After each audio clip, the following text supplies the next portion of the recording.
Hola, hola, gente bonita que nos ven. ¿Qué tal? Muy buen día tengan todos ustedes. Para aquellos que no me conocen, soy su servidora María de Los Ángeles González Valdés y les doy la más cordial bienvenida a esta sexta emisión de su programa El Hogar del Derecho. Nuevamente me encuentro muy feliz por el hecho de estar con ustedes compartiendo conocimientos, pero claro, esto no podría hacerlo yo sola, ya que nuevamente tenemos a nuestras queridas invitadas, estudiantes del Instituto Tecnológico de Tehuacán de la carrera de licenciatura en Administración, a quien recibimos con mucho cariño y afecto. Primeramente, permítame presentarles a la señorita Margarita Gómez Ortiz. Recibámosla con un fuerte aplauso, ¿por qué no?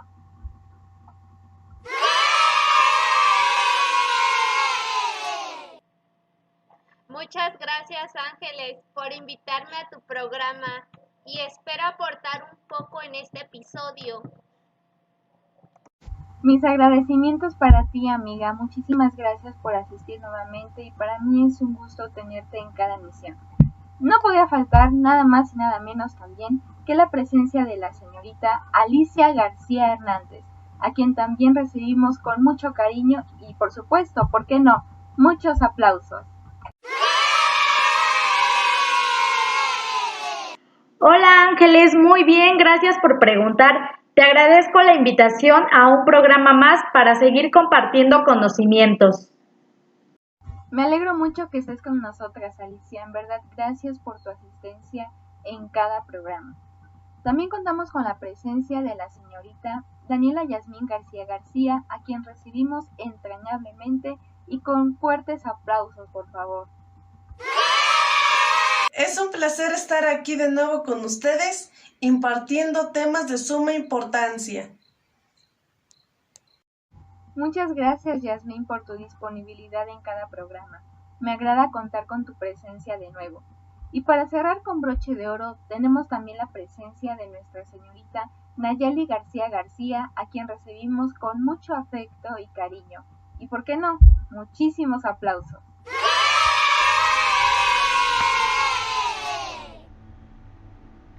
Muchísimas gracias por invitarme nuevamente a tu programa. Sabes que para mí es un gusto estar aquí nuevamente contigo y con todo tu público.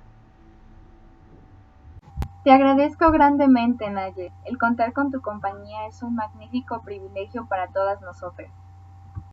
A todos nuestros espectadores pedimos de la manera más atenta y respetuosa que de favor se queden con nosotros a lo largo de esta charla, ya que el día de hoy estaremos hablando de un tema que es de gran relevancia para todos, y me refiero a la seguridad social, por lo que nuestros temas a abordar el día de hoy son bajo el siguiente orden.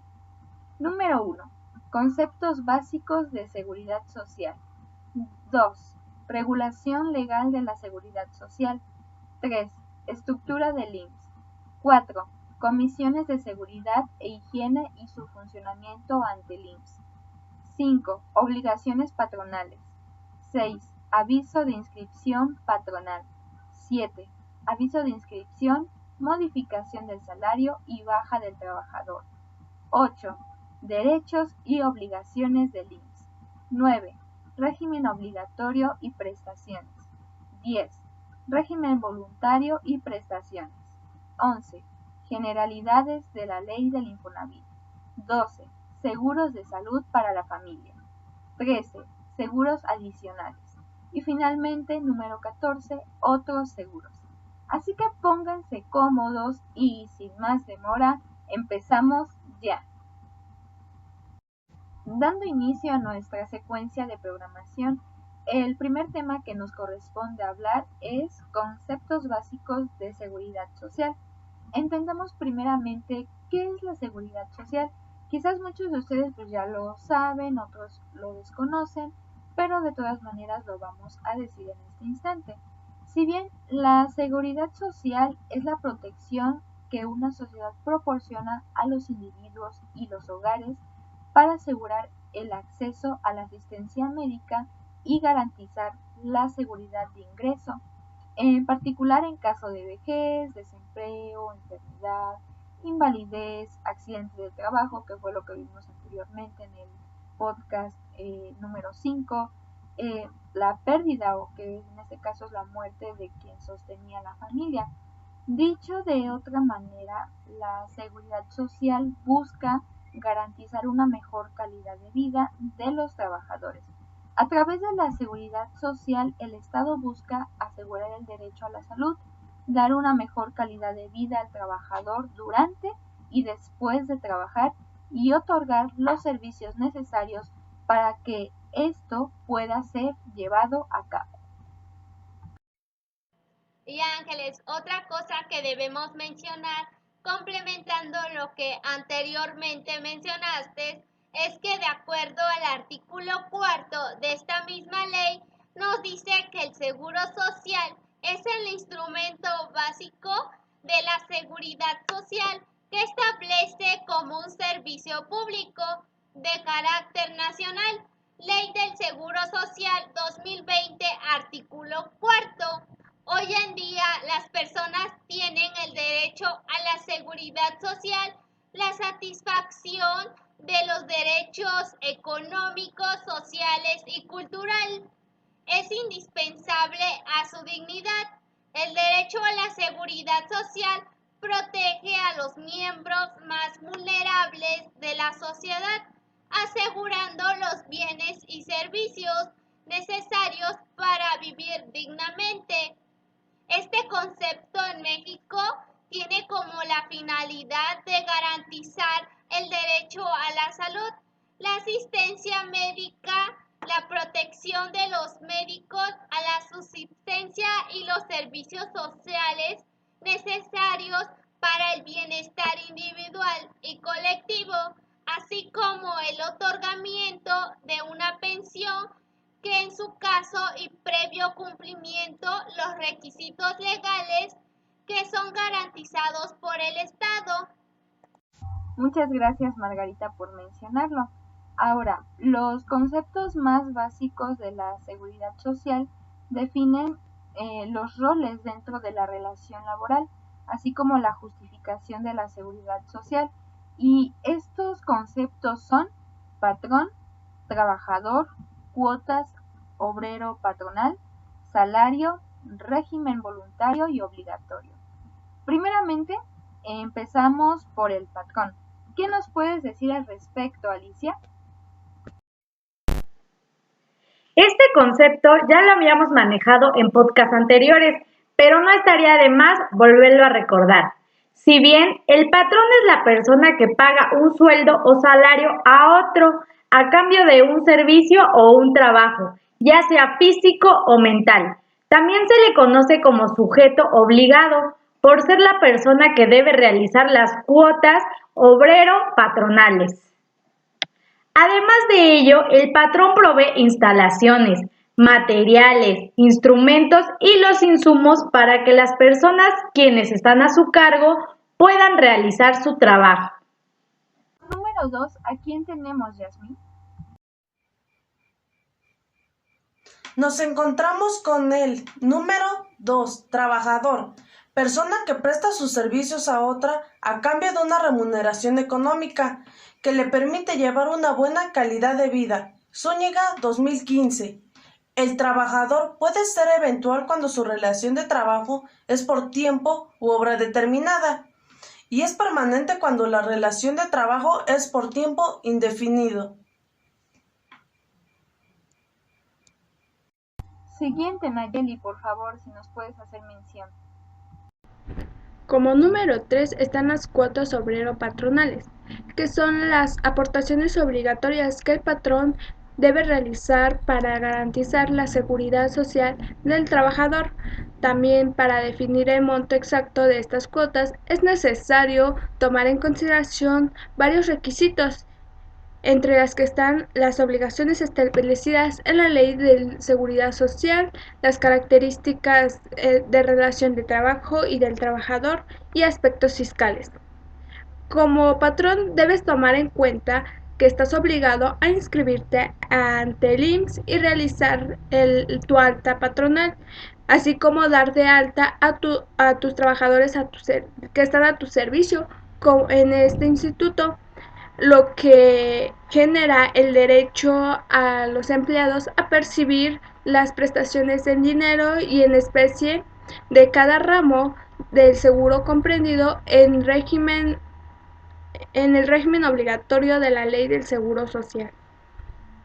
Nos encontramos con el número 4 y en este caso es el salario, que si bien sabemos es el pago que recibe un trabajador a cambio de la prestación de sus servicios. Ese salario puede ser mensual, quincenal, diariamente, que en este caso sería jornal. Todo va a depender del trabajo que realicen. Posteriormente, ¿qué otro concepto tenemos, Margarita? Llegamos al número 5, régimen obligatorio. Cuando un trabajador inicia una relación laboral, el patrón está obligado a darlo de alta ante el Instituto Mexicano del Seguro Social. Este régimen es obligatorio, lo conforma tanto el patrón como el trabajador, es decir, la persona que nos contrata para realizar alguna actividad a cambio de alguna remuneración y siempre y cuando exista una subordinación. Finalmente, número 6. ¿Quién ocupa esta posición, Alicia? La ocupa el régimen voluntario. Este es cuando una persona trabaja por su cuenta y tiene las posibilidades de afiliarse al Instituto Mexicano del Seguro Social y hacer las aportaciones correspondientes por su cuenta y de manera voluntaria. Es necesario proteger a la ciudadanía, que también es aportadora de recursos económicos al país. De hecho, una gran parte de la población mexicana son trabajadores informales, ya que la formalidad que existe en nuestro país deja muy afuera las posibilidades de convertirse en un trabajador formal y por ende protegerse con las prestaciones que ofrece el Seguro Social. Anteriormente ya habíamos visto este artículo en el podcast número 2, si no me recuerdo, pero como tal no habíamos profundizado en la parte de la seguridad social. Qué bien que lo mencionan, chicas, en verdad. Pero ¿qué otra ley tenemos, Yasmín, que establece acerca de la seguridad social? Otra ley que también nos dice sobre este derecho es la misma Ley del Seguro Social, la cual en su artículo 2 establece: la seguridad social tiene por finalidad garantizar el derecho a la salud, la asistencia médica, la protección de los medios de subsistencia y los servicios sociales necesarios para el bienestar individual y colectivo, así como el otorgamiento de una pensión que en su caso, en previo cumplimiento de los requisitos legales, estará garantizada por el Estado. Ley del Seguro Social 2020, artículo 2. Y ya que estamos hablando de esta ley, un dato curioso es que el 19 de enero de 1943 se emitió la Ley del Seguro Social, creándose así el Instituto Mexicano del Seguro Social, con la finalidad de garantizar el derecho humano a la salud y la asistencia médica, así como a la protección de medios de subsistencia que garanticen la seguridad del salario, que en particular en caso de vejez, enfermedad, invalidez, accidentes de trabajo y maternidad o pérdida de sostén de la familia y servicios sociales necesarios para el bienestar individual y colectivo. Muchas gracias por tu aportación extra, Yasmín. Vámonos rápidamente a nuestro siguiente subtema, el cual es el número 3, estructura del IMSS. Retomando lo que bien decías, Yasmín, acerca del surgimiento de dicho organismo, cabe señalar que fue fundado por el presidente Manuel Ávila Camacho. Él buscaba garantizar el acceso integral de los trabajadores al desarrollo. Mientras tanto, para diciembre de 1943, el licenciado García Telles es nombrado nuevo director del instituto y unos cuantos días después, el 6 de enero de 1944, se pone en marcha el funcionamiento y el otorgamiento de servicios médicos al servicio de todos los habitantes. La estructura de este organismo se conforma por la Asamblea General, el Consejo Técnico, la Comisión de Vigilancia y finalmente la Dirección General, por lo que a continuación veamos en qué consiste cada una de ellas y cuáles son sus funciones. Primeramente, Asamblea General. ¿De qué se encarga, Nayeli?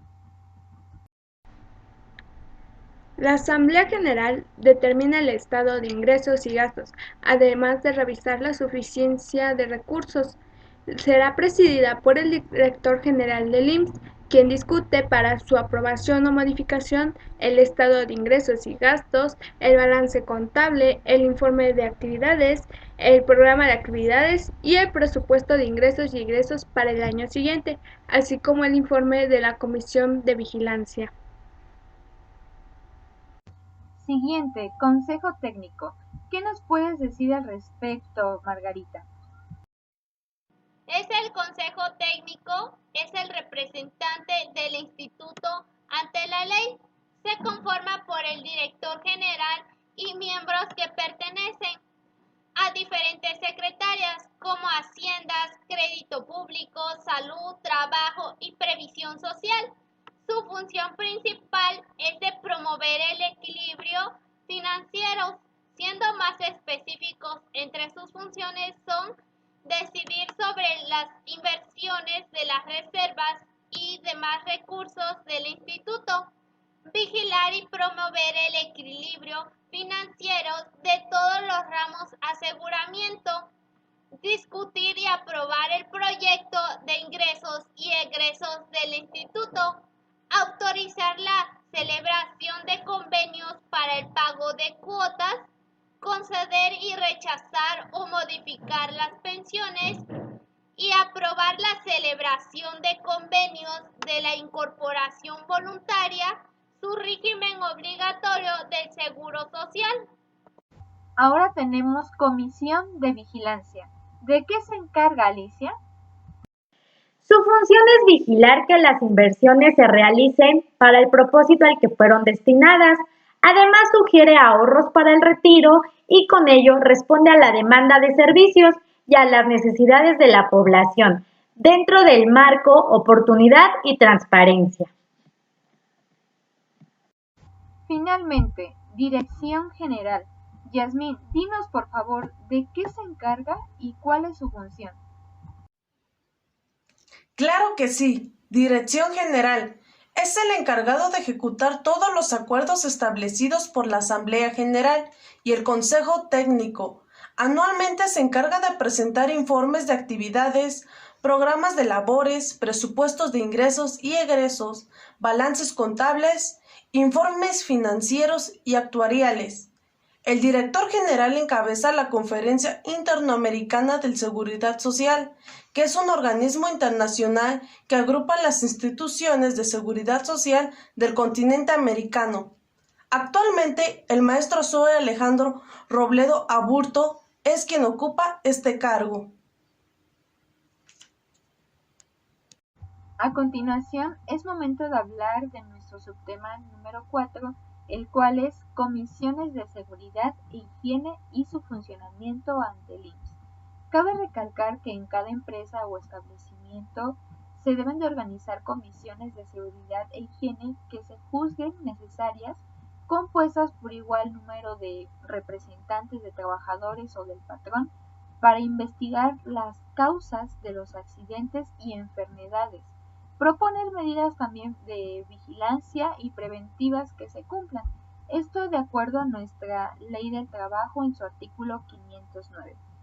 En cualquier tipo de empresa, ya sea grande, pequeña, cualquier negocio, siempre se debe de tener la seguridad e higiene ante los trabajadores por si se llegase a presentar alguna situación de riesgo de trabajo o algún accidente que atente contra la vida de nuestros empleados. Toda lesión orgánica o perturbación funcional inmediata o posterior a la muerte producida repentinamente en ejercicio o con motivo del trabajo, cualesquiera que sea el lugar y el tiempo en el que se preste tal motivo, hay que evitarlo y llevarlo de acuerdo al artículo establecido. Algo que también debemos añadir, Ángeles, aunado a lo anterior, es que las comisiones a que se refiere el artículo anterior serán las desempeñadas gratuitamente dentro de las horas de trabajo. Esto lo marca la Ley del Trabajo 2021 en su artículo 510. Permite localizar, evaluar los riesgos y establecer las medidas para prevenir los accidentes de trabajo.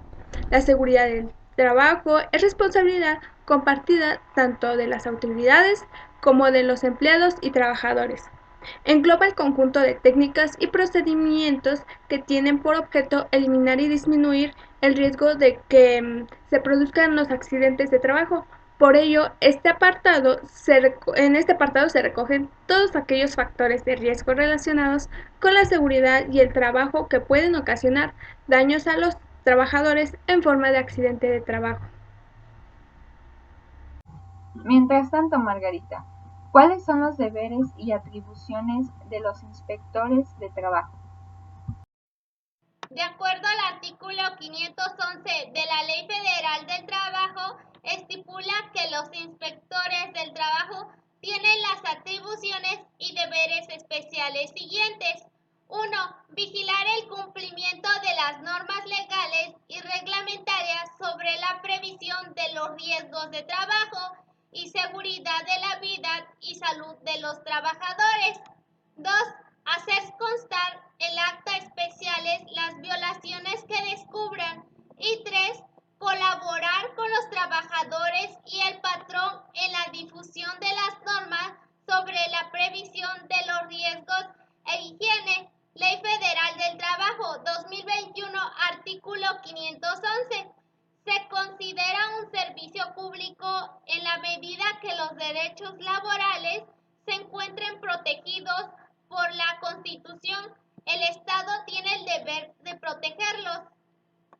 Aunque mi duda es, ¿cuántos miembros deben integrar una comisión? ¿Me puedes disipar esa duda, por favor? A lo que tengo entendido es que la norma estipula un número preciso de miembros. Cuando se tiene de 1 a 14 trabajadores, se contará con un coordinador y un secretario. Cuando haya de 15 trabajadores en adelante, será un coordinador, un secretario y vocales. Como ya se mencionó con anterioridad, cuando en el centro de trabajo haya más de 15 trabajadores, la Comisión Mixta de Seguridad e Higiene deberá integrarse de parte de la comisión.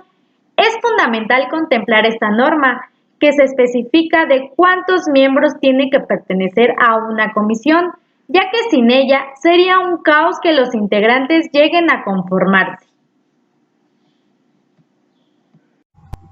Por otra parte, Yasmín, ¿cuáles son las principales funciones de la Comisión de Seguridad e Higiene en el centro de trabajo? ¿Cuáles son las principales funciones de la Comisión de Seguridad e Higiene en el centro de trabajo? A lo que te puedo comentar al respecto, son muchas las funciones que tiene que realizar, pero en esta ocasión solo diré algunas de ellas, o las más importantes. Bueno, a mi parecer, identificar los agentes, condiciones peligrosas o inseguras y actos inseguros en el centro de trabajo. Investigar las causas de los accidentes y enfermedades de trabajo de acuerdo a los elementos que le proporcione el patrón y otros que estimen necesarios. Proponer al patrón las medidas para prevenir los accidentes y enfermedades de trabajo, basadas en la normatividad de la materia, y dar seguimiento a la instauración de las medidas propuestas por la Comisión para prevenir los riesgos de trabajo. Por lo tanto, la función de Comisión de Seguridad e Higiene es identificar los agentes, condiciones peligrosas o inseguras en los centros de trabajo, a partir de los incidentes, accidentes y enfermedades de trabajo, previniendo los riesgos de trabajo. Para ello, hay que darle seguimiento a las funciones y obtengamos buenos resultados durante la jornada. Mientras tanto, ¿quiénes designan a los miembros de una comisión y cómo se organizan? Nayeli, platícanos, por favor. Respondiendo a tu primera pregunta, ¿quiénes designan a los miembros de una comisión? Bueno, yo te respondería que es el patrón quien designará a sus representantes y los trabajadores a los suyos, a través del sindicato titular del contrato colectivo. En caso de que no exista sindicato, los trabajadores elegirán sus representantes por votación directa. Ahora, respondiendo a tu segunda pregunta, ¿cómo se organiza una comisión? Se organiza con un coordinador y un secretario invariablemente y por el número de vocales de acuerdo que acuerde el patrón y el sindicato, considerando el total de trabajadores y las actividades del centro de trabajo. Si hablamos de los centros de trabajo, es preciso responder ante el cuestionamiento cómo es que se integran las comisiones de seguridad e higiene dentro de ellas.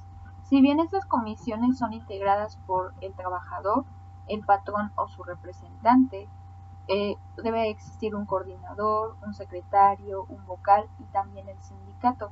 Es muy importante que exista en cualquier empresa una comisión de seguridad e higiene, ya que nos podemos topar algún día con que tengamos una revisión por parte de algún organismo laboral que pudiera ocasionar a la empresa contratiempos de cualquier tipo, pero principalmente financieros.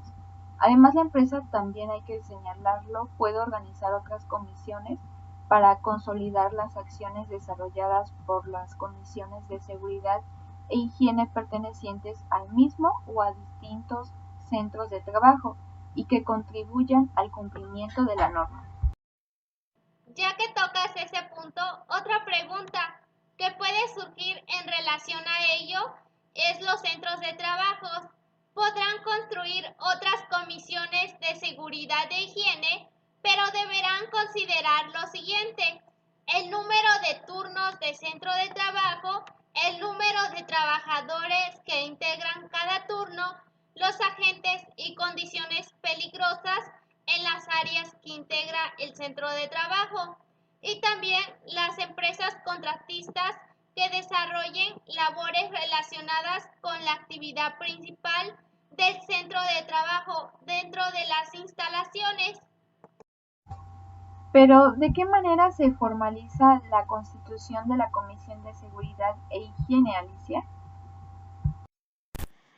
A través de un acta de constitución, en sesión con los miembros que hayan sido seleccionados y con la representación del sindicato, en caso de que existiera. El acta deberá incluir datos del centro de trabajo, el nombre o razón social, el domicilio completo, el registro federal de contribuyentes, el registro patronal, este será otorgado por parte del IMSS, la rama industrial o actividad económica que desempeñen, la fecha de inicio de actividades, el número de trabajadores que existen en el centro de trabajo y el número de turnos que cuenten las instalaciones.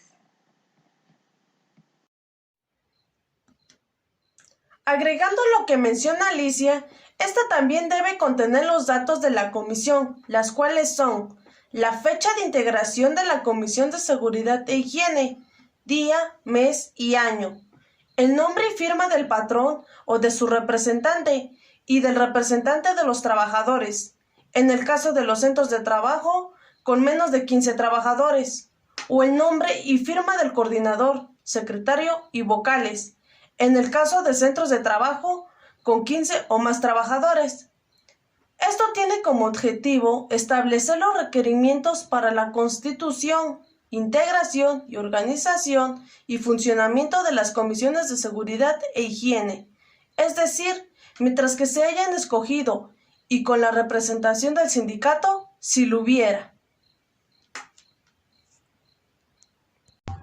Enseguida hablaremos acerca de las obligaciones patronales.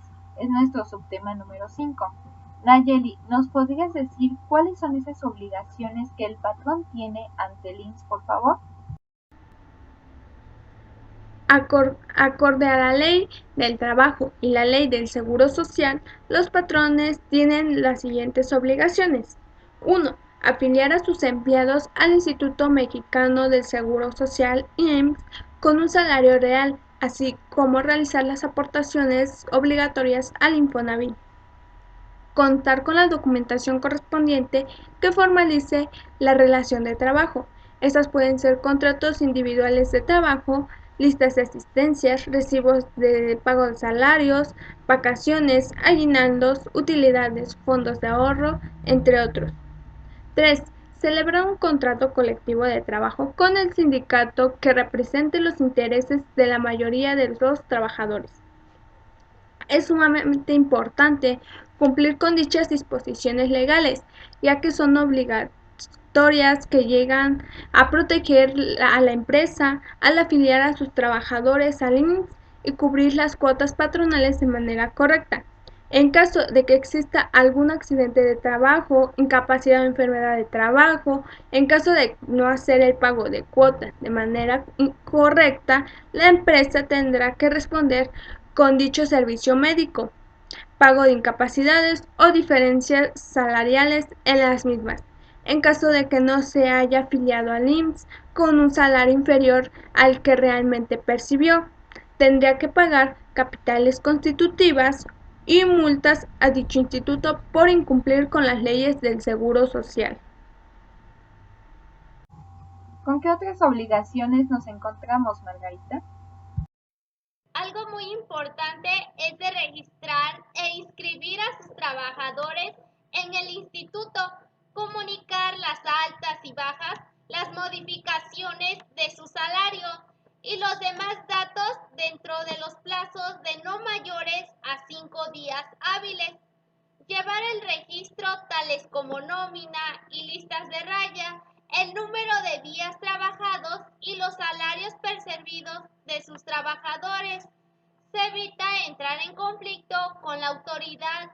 El IMSS tiene la facultad de inspeccionar toda empresa de manera aleatoria o bajo de una denuncia que entable el empleado afectado, en cuyo caso se pueda pagar una multa hasta el 100%. Las cuotas omitidas es hacer la nómina deducible cuando se dan de alta los empleados en el IMSS. La nómina se deduce del impuesto, lo cual no sucede cuando se les paga por otros métodos.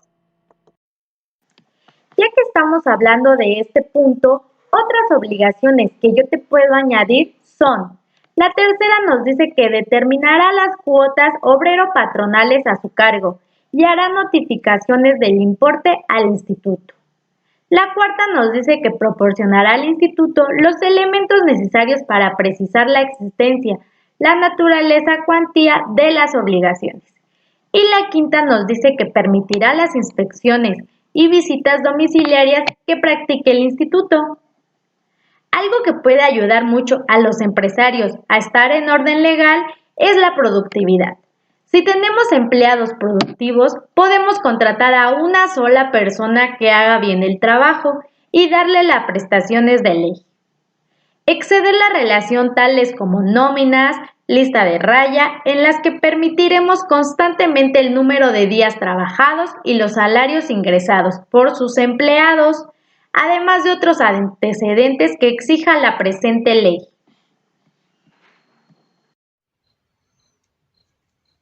Por otra parte, número 6. Tratándose de patrones que se dediquen en forma permanente o esporádica a la actividad de la construcción, deberá expedir y entregar a cada trabajador una constancia escrita del número de días trabajados y del salario percibido, semanal o quincenalmente, conforme a los periodos de pago establecidos, las cuales, en su caso, podrán ser exhibidas por los trabajadores para acreditar sus derechos. Muchas veces las pymes no dan de alta a sus empleados porque piensan que es muy caro o porque piensan que así el gobierno los fiscalizará mucho más para poder hacer un ejercicio de cuánto tendrían que pagar en el portal del IMSS. Existe un software que se llama SUA, Sistema Único de Autodeterminación, el cual es descargable y de fácil utilización. Asimismo, deberán cubrir las cuotas obrero-patronales, aun en el caso de que no sea posible determinar él o los trabajadores quienes se deban aplicar por incumplimiento del patrón a las obligaciones previstas en las fracciones anteriores.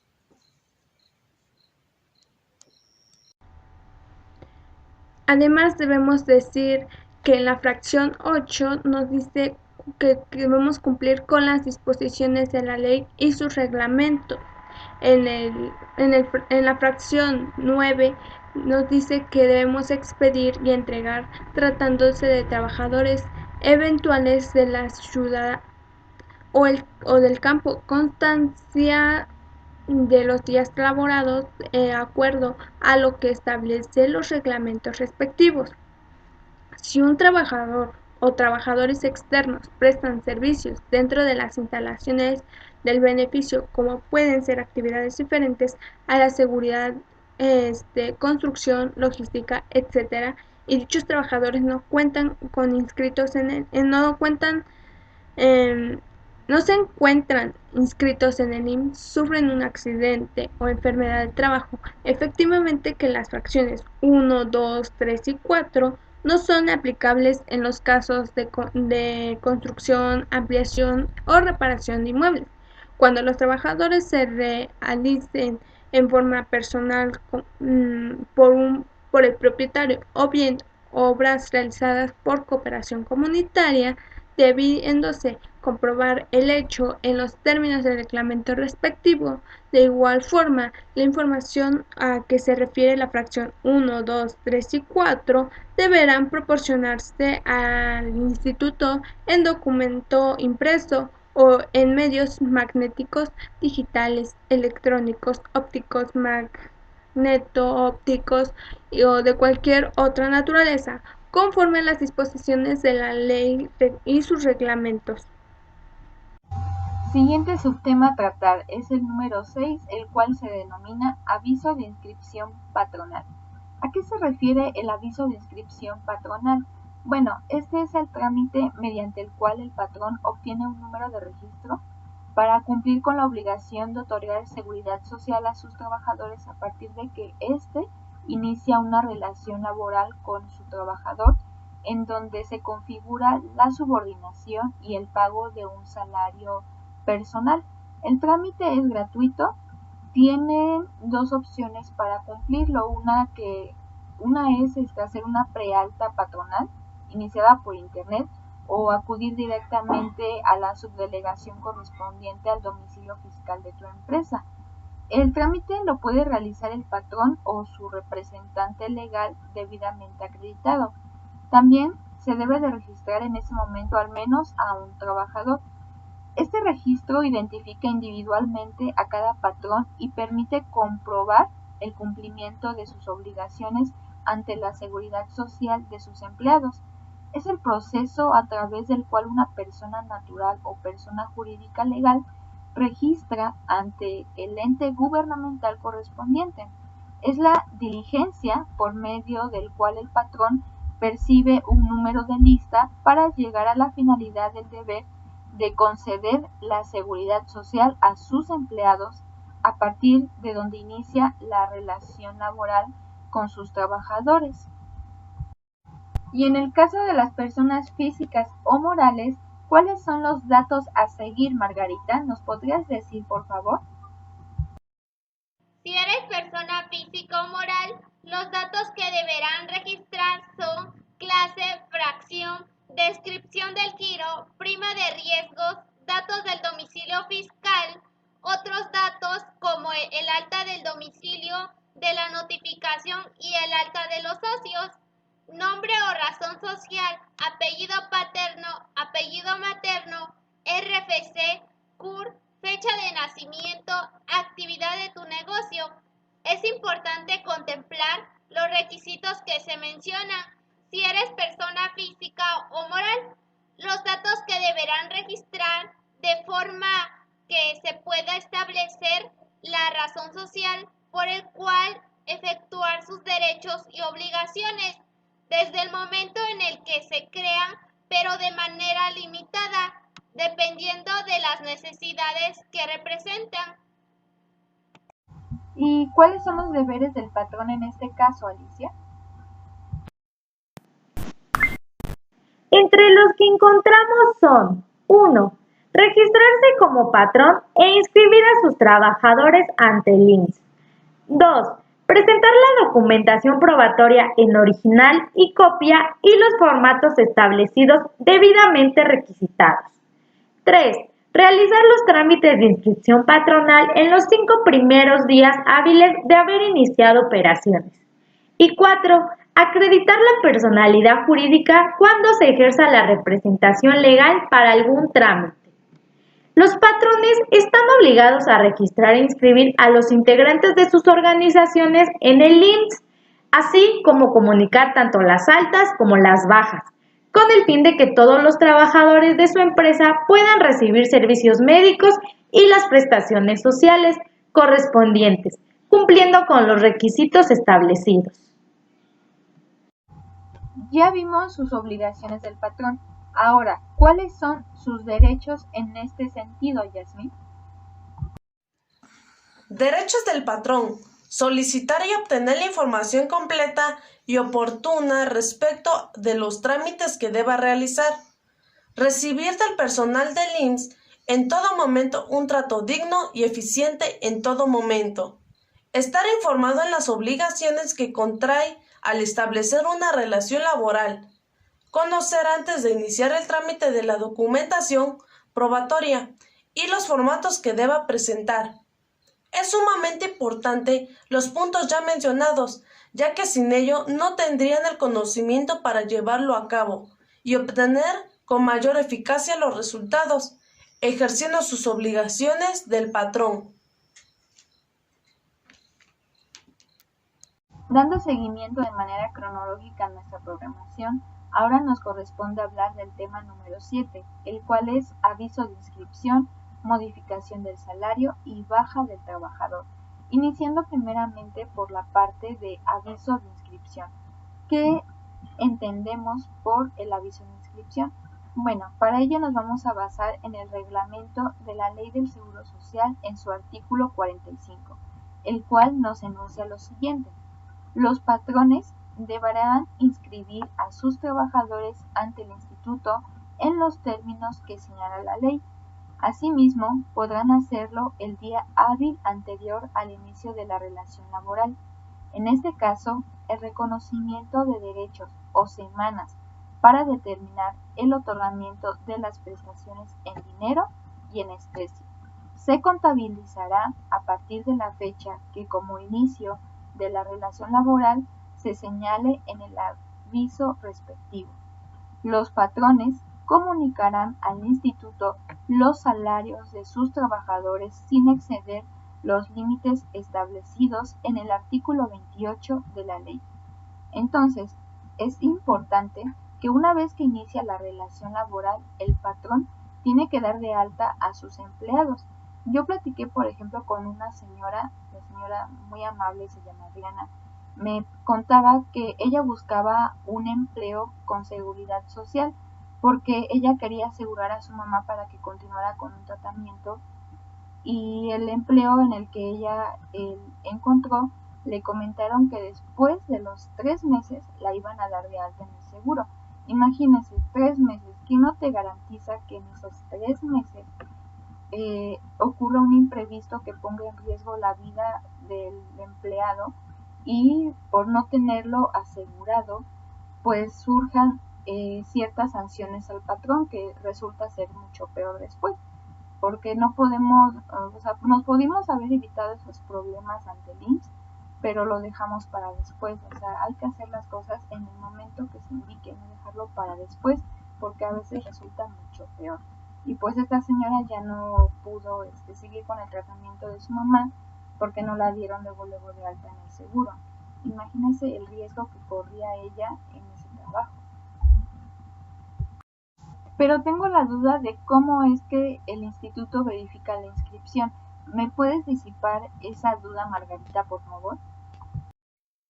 Claro, con mucho gusto. ¿Cómo verificar que el instituto la inscripción?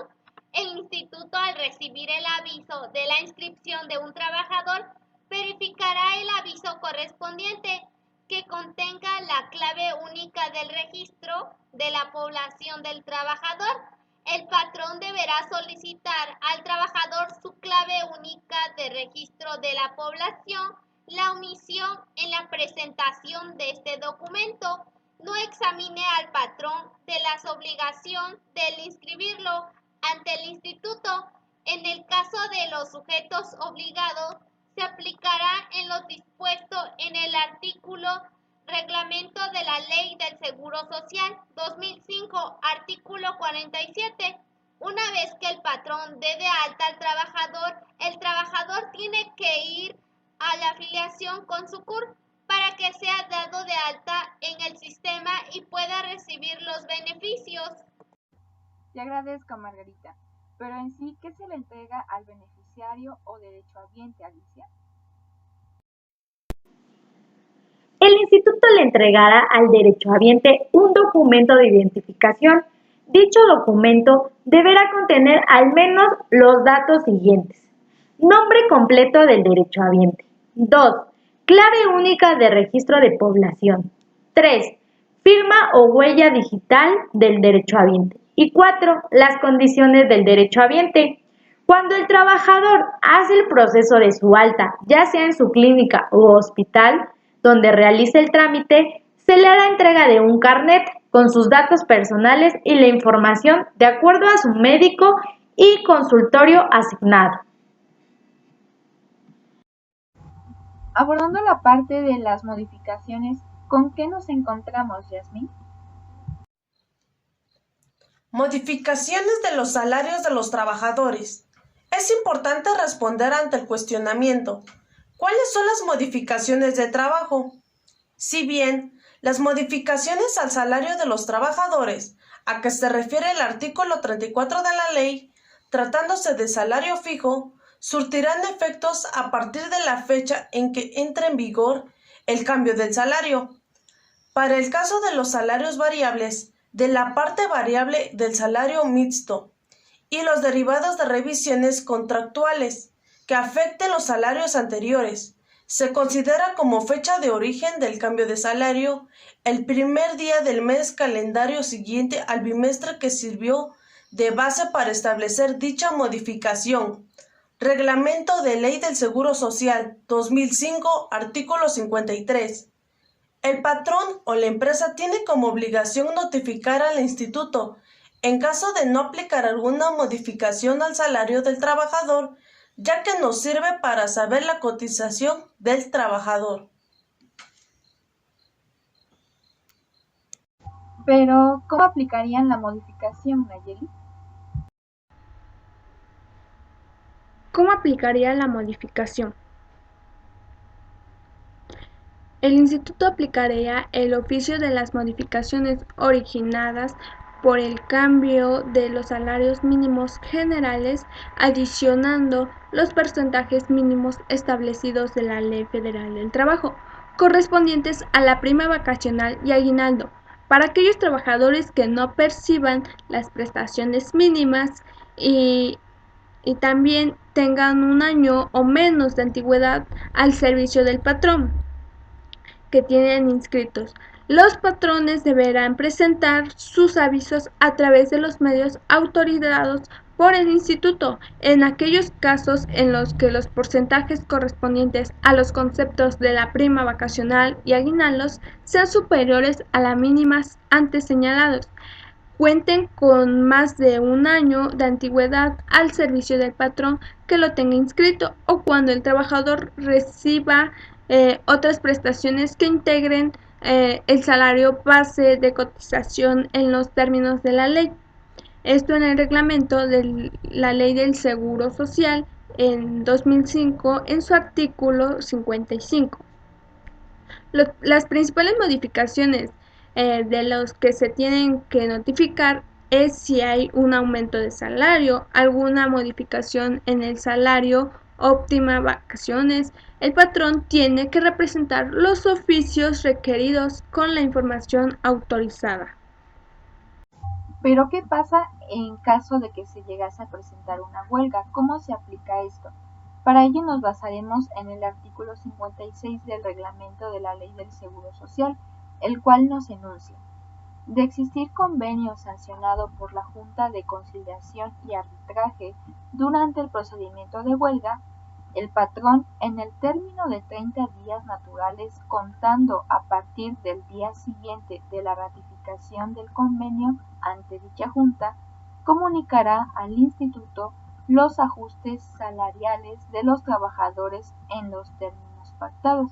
Un ejemplo de ello tenemos la planta armadora de Volkswagen, que a inicios del año pasado se fueron a huelga porque estaban pidiendo un aumento salarial, lo cual no llegaron a ningún acuerdo. Se aplazó la junta entre el sindicato y los directivos, pero en caso de haber llegado a un acuerdo de cuánto sería el aumento, la empresa tiene la obligación de informar al instituto cuánto fue el aumento del salario. Hablemos a continuación de las bajas de los trabajadores. ¿Qué con ello, Margarita? Bajas de trabajadores, seguramente que surgen dudas. ¿Quiénes están obligados a comunicar las bajas? Los patrones o sujetos obligados deberán de comunicar al instituto a través de los medios autorizados las bajas de los trabajadores cuando termine la relación laboral o dejen de ser sujetos de aseguramiento en el plazo de 5 días hábiles, contando a partir del día siguiente de la fecha en que se dé su puesto respectivo.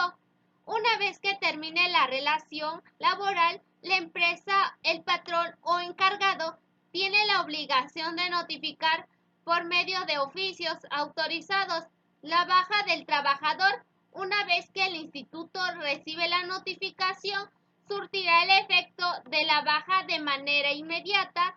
Si la baja hace de días después, la baja se aplicará con la fecha recibida. Nuevamente nos encontramos con el caso de la huelga.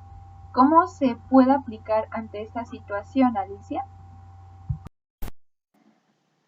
Durante el estado de huelga, no procederá el aviso de baja presentado por el patrón respecto a sus trabajadores involucrados en la suspensión colectiva de labores. El instituto podrá operar la baja del trabajador únicamente a solicitud del mismo y bajo la responsabilidad de éste cuando 1. Antes del conflicto o durante el mismo, reúna los requisitos para obtener la pensión que le corresponda. Y 2. Continúe voluntariamente en el régimen obligatorio. En caso de que la empresa se encuentre en huelga y amenace o castigue a sus trabajadores con la atención médica, no procederá, ya que el único que puede tramitar su baja es el trabajador y es bajo su responsabilidad. Pero si por decir soy una persona incapacitada, ¿esta baja puede tener algún efecto, Yasmín? ¿Surte efecto la baja en caso de incapacidad? A lo que tengo conocimiento, mientras subsista la relación laboral, no surtirá efecto alguno de aviso de baja presentado por el patrón o sujeto obligado ante el instituto durante el periodo en el que el trabajador se encuentre incapacitado temporalmente para el trabajo por el propio instituto. En los casos que se hubiera recibido la baja por parte del instituto y ésta no procedería legalmente en los términos del párrafo anterior, el patrón o sujeto obligado no queda relevado de la obligación de presentar, en su caso, un nuevo aviso de baja ante el instituto, reglamento de la Ley del Seguro Social 2005, artículo 60. Si un trabajador sufre un accidente o enfermedad de trabajo, lo cual le imposibilite trabajar, gozará de una incapacidad y tendrá atención médica, ya que no procede la baja del instituto por parte del patrón, ya que estará desprotegiendo la seguridad social del trabajador. Perfecto, pero siendo más precisos, ¿qué nos estipula la baja en el caso del artículo 17, Nayeli? ¿Qué nos dicen las bajas en caso del artículo 17? En caso de las bajas de trabajadores por aplicación de lo previsto en el artículo 17 de la ley, el instituto procederá a la adecuación del registro de semanas cotizadas a los supuestos trabajadores en cuestión, descontando las correspondientes al aseguramiento improcedente. La fecha a partir de la cual sufrirá efecto las bajas serán las mismas en las que hubieran presentado los avisos de inscripción considerando como improcedentes. Esto en el reglamento de la Ley del Seguro Social 2005, artículo 61.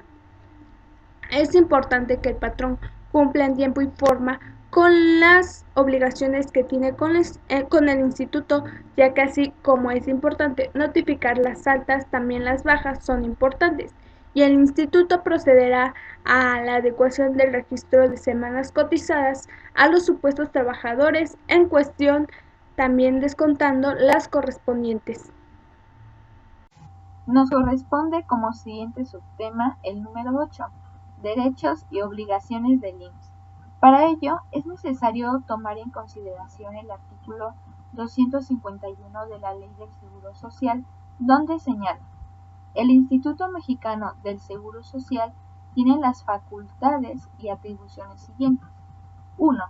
Administrar los seguros de riesgos de trabajo, enfermedades y maternidad, invalidez y vida, guarderías y prestaciones sociales, salud para la familia, adicionales y otros, así como prestar los servicios de beneficio colectivo que señala esta ley. 2. Satisfacer las prestaciones que se establecen en esta ley. 3. Invertir sus fondos de acuerdo con las disposiciones de esta ley. 4. En general, realizar toda clase de actos jurídicos necesarios para cumplir con sus fines, así como aquellos que fueren necesarios para las finanzas institucionales. 5. Adquirir bienes muebles e inmuebles para los fines que les son propios. Algunas otras facultades que tiene esta institución que nos hagas mención, Margarita, por favor. Sí, por supuesto. Entre otras tenemos que la fracción 6 establece las farmacias velatorios, así como los centros de capacitación, deportivos, culturales, vacacionales, de seguridad social, para el bienestar familiar, que fijen las leyes y reglamentos respectivos para las empresas privadas con actividades similares. La fracción 7 organiza sus unidades administrativas conforme a la estructura orgánica autorizada. La fracción 8 expide los lineamientos de observancia general para la aplicación para efectos administrativos de esta ley.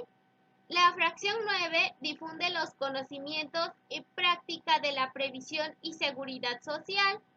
La fracción 10 registra a los patrones y además sujetos obligados, inscribir a los trabajadores asalariados y precisar su base de cotización.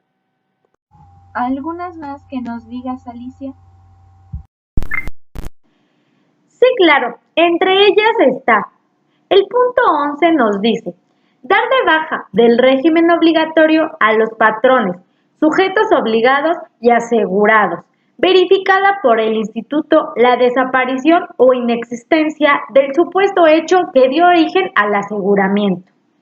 En el punto 12 nos dice: recaudar y cobrar las cuotas de los seguros de riesgo de trabajo, enfermedades y maternidad, invalidez y vida, guarderías y prestaciones sociales, salud para la familia y adicionales. En el punto 13 nos dice: establecer los procedimientos para la inscripción, cobro de cuotas y otorgamiento de prestaciones. En el punto 14 nos dice que va a determinar a favor del instituto los créditos y las bases para la liquidación de cuotas y recargos, así como los accesorios, y fijarlos en cantidad líquida, cobrarlos y percibirlos. Y en el punto 15 nos dice que determinar la existencia, contenido y alcance de las obligaciones incumplidas por los patrones y demás sujetos obligados a los términos de esta ley. Siguientes, Yasmín. Dicha institución también se encarga: 16. Ratificar o rectificar la clase y la prima de riesgo de las empresas para efectos de la cobertura de las cuotas del seguro del riesgo de trabajo. 17. Determinar y hacer efectivo el monto de capitales consecutivos en los términos de esta ley. 18. Ordenar y practicar visitas domiciliarias con el personal que al efecto se designe y requerir la exhibición de libros y documentos a fin de comprobar el cumplimiento de las obligaciones que establece la ley y demás disposiciones aplicables. 19. Ordenar y practicar las investigaciones correspondientes en los casos de situación patronal y de responsabilidad solidaria previstos en esta ley y en el Código, y emitir los dictámenes respectivos. 20. Establecer coordinación de las dependencias y entidades de las administraciones públicas federales, estatales y municipales para el cumplimiento de los objetivos. Añadiendo a lo que comentan, también está obligada a revisar los dictámenes formulados por los contadores públicos sobre el cumplimiento de las disposiciones contenidas en esta ley y sus reglamentos, así como imponer dichos contadores públicos, en su caso, las sanciones administrativas establecidas en el reglamento respectivo. Realizar inversiones en sociedades y empresas que tengan objeto social. También celebrar convenios de coordinación en la federación, entidades federativas, municipios y sus respectivas administraciones públicas, así como de colaboración con el sector social y privado para el intercambio de información relacionadas con el cumplimiento de sus objetivos en los términos previstos de esta ley. También promover y proporcionar la realización de investigación en salud y seguridad social, utilizándose como una herramienta para la generación de nuevos conocimientos para la mejoría de la calidad de la atención que se le otorga, para la formación y capacitación del personal. También aplicar el procedimiento administrativo de ejecución para el cobro de las liquidaciones que no hubiesen sido cubiertas oportunamente por sujeción a las normas del Código y demás disposiciones aplicadas. Otras también son: número 26. Emitir y notificar con el personal del instituto las cédulas de determinación de las cuotas del seguro de retiro, cesantía en edad avanzada y vejez, conjuntamente con las liquidaciones de las aportaciones y descuentos correspondientes al Fondo Nacional de la Vivienda, previo convenio de coordinación con el Instituto del Fondo Nacional de la Vivienda para los trabajadores, en dispositivos magnéticos, digitales, electrónicos o de cualquier otra naturaleza, o bien en documento impreso. 27. Hacer efectivas las fianzas que se otorguen en su favor para garantizar obligaciones fiscales a cargo de terceros, caso en que se estará exclusivamente a lo dispuesto por el Código. 28. Rectificar los errores aritméticos, omisiones u otros que aparezcan en las solicitudes, avisos o cédulas de determinación presentados por los patrones, para lo cual podrán requerirles la presentación de la documentación que proceda.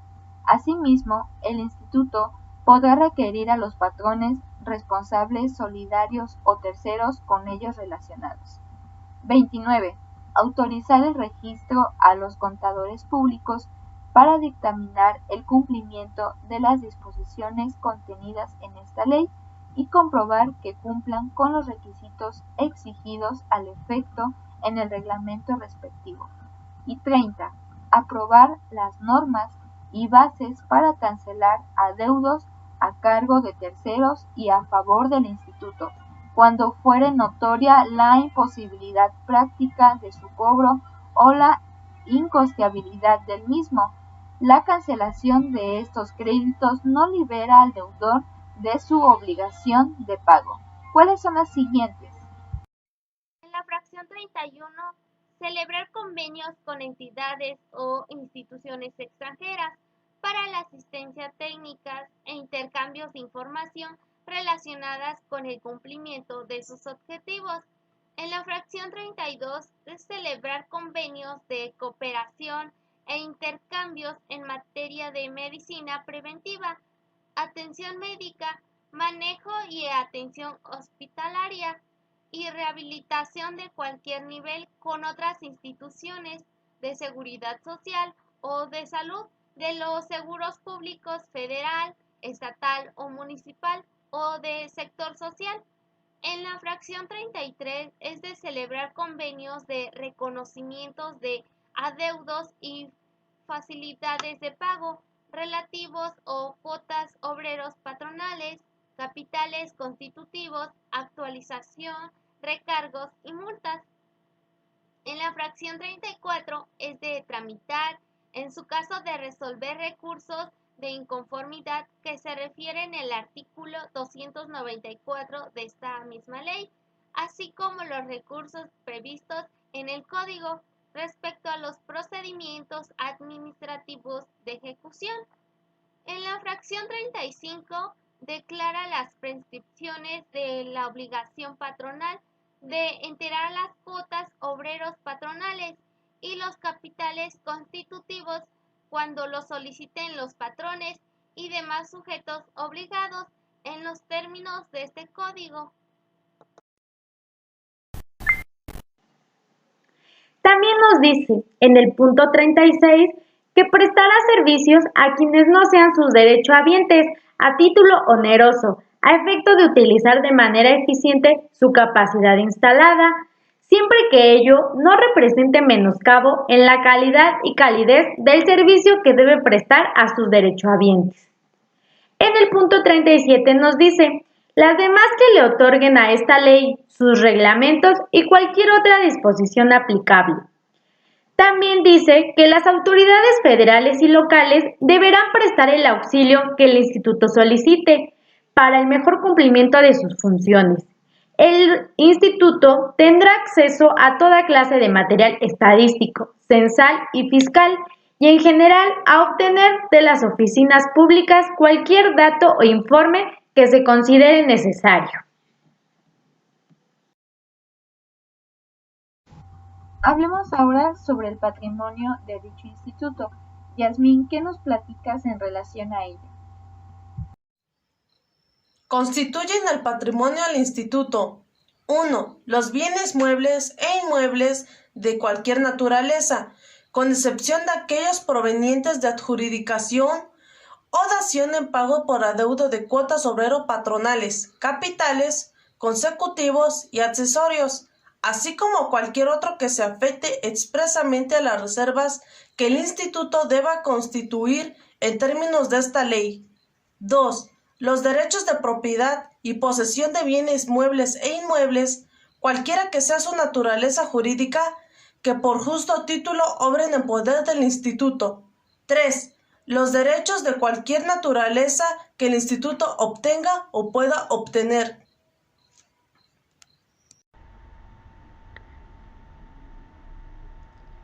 Fracción 4. Las donaciones, herencias, legados, adjudicaciones, subsidios, transferencias que se hagan a su favor en que se prevalezca el destino de los bienes o derechos correspondientes. Fracción 5.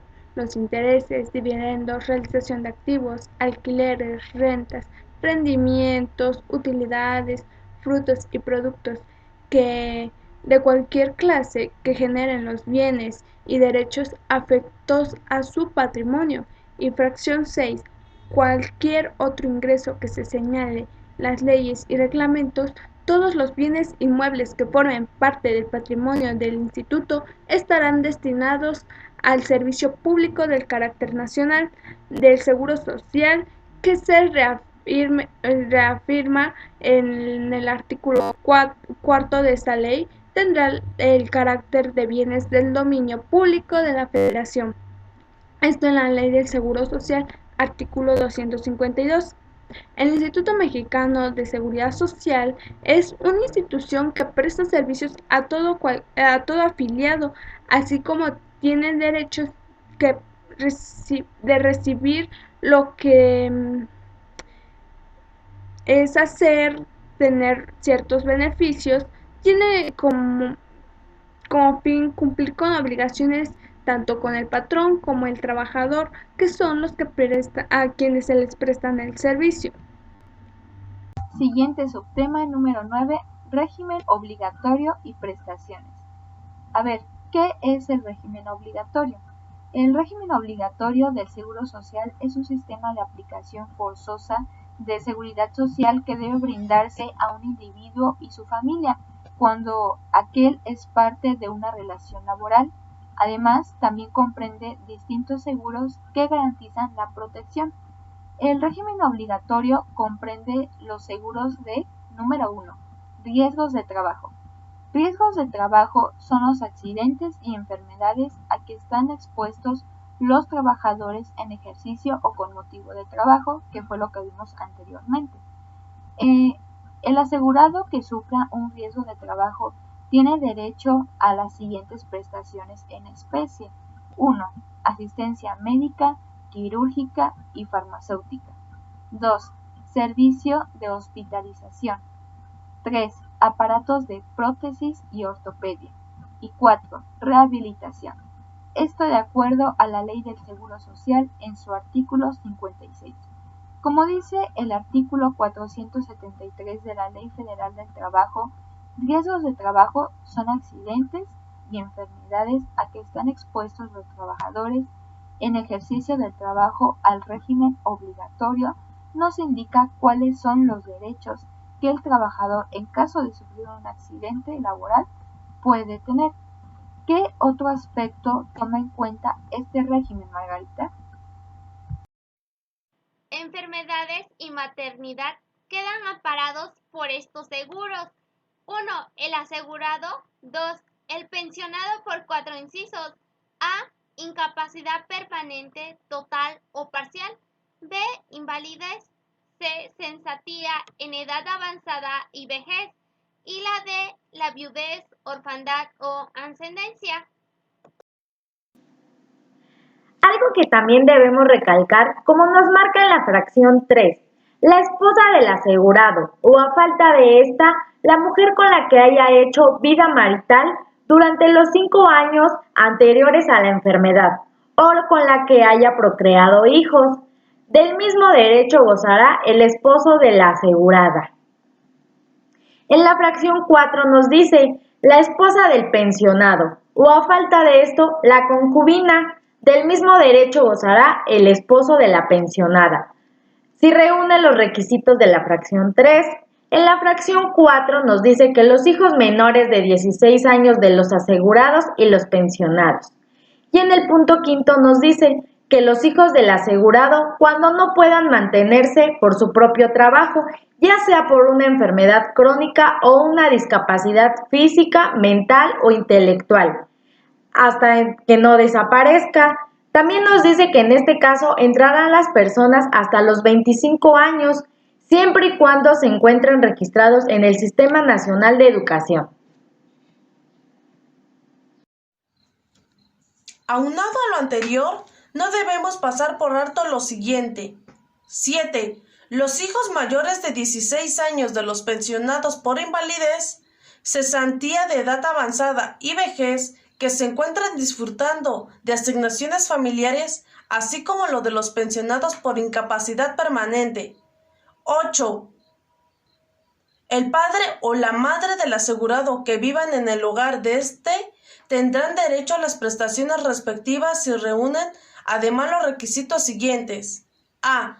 Que dependan económicamente del asegurado o pensionado. Y B. Que el asegurado tenga derecho a las prestaciones consignadas en el artículo 91 de esta ley, Ley del Seguro Social 1995, artículo 84.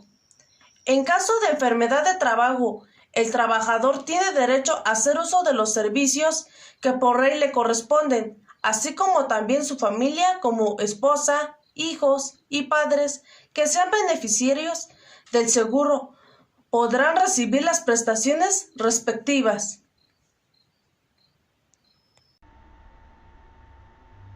Otro aspecto que también falta mencionar es la maternidad.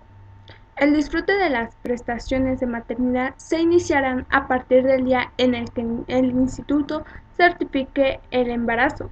La certificación señalará la fecha probable del parto, en la que servirá de base para el cómputo de las 42 días anteriores a aquel, para los efectos del disfrute del subsidio que en su caso se otorgue en los términos de la Ley del Seguro Social, artículo 85.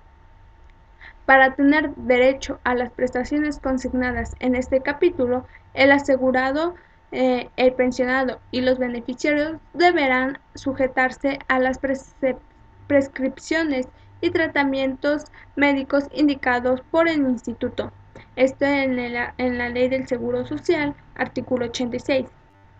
Las aseguradas que se encuentren embarazadas tendrán derecho a recibir seguridad social desde que saben que están embarazadas hasta el nacimiento del bebé. Otro régimen también es la invalidez y vida. La Ley del Seguro Social en su artículo 112 establece que los riesgos protegidos en este seguro son la invalidez y la muerte del asegurado o del pensionado por invalidez. El estado de invalidez da derecho al asegurado, en los términos de esta ley y a sus reglamentos, el otorgamiento de las prestaciones siguientes. Número 1, la pensión temporal. Número 2, la pensión definitiva. Esto en su artículo de nuestra Ley del Seguro Social, artículo 120. Y en caso de muerte, Margarita, ¿qué es lo que sucede? En el caso de los niños hay que señalar sobre número 5, guarderías y prestaciones sociales.